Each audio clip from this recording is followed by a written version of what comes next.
অন্তর্বর্তীকালীন সরকারের স্বরাষ্ট্র উপদেষ্টা এবং আইন উপদেষ্টা কতটা ব্যর্থ। যদি উপদেষ্টারা এখনো না শুধরান, আরো 1-1.5 মাস সময় আছে নির্বাচনের, তার আগেই কিন্তু এই ছাত্র জনতা আপনাদের সোজা করে দিবে। আরো একটি জুলাই নামাবে বাংলাদেশে। খুন হচ্ছে, তার কিন্তু কোনো প্রতিকার হচ্ছে না।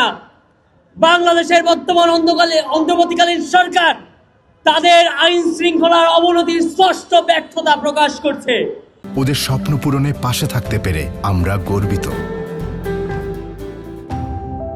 বাংলাদেশের মানুষ তাদের এই আইন শৃঙ্খলা পরিস্থিতির উপর কোনোভাবে আস্থা রাখতে পারছে না।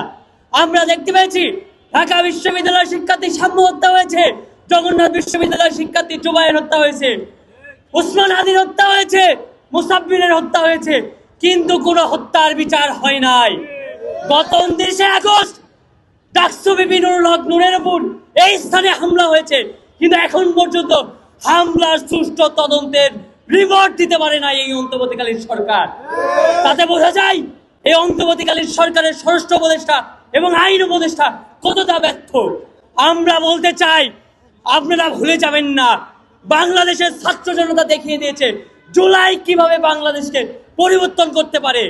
আমরা আজকের এই জাগরণী সমাবেশ থেকে শপথ করতে চাই, যদি উপদেষ্টারা এখনো না শুধরান, আরো 1-1.5 মাস সময় আছে নির্বাচনের, তার আগেই কিন্তু এই ছাত্র জনতা আপনাদের সোজা করে দিবে। আরো একটি জুলাই নামাবে বাংলাদেশে।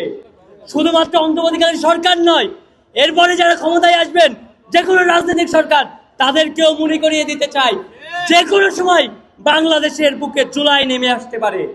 জুলাই জাগরণ আমরা থামাবো না।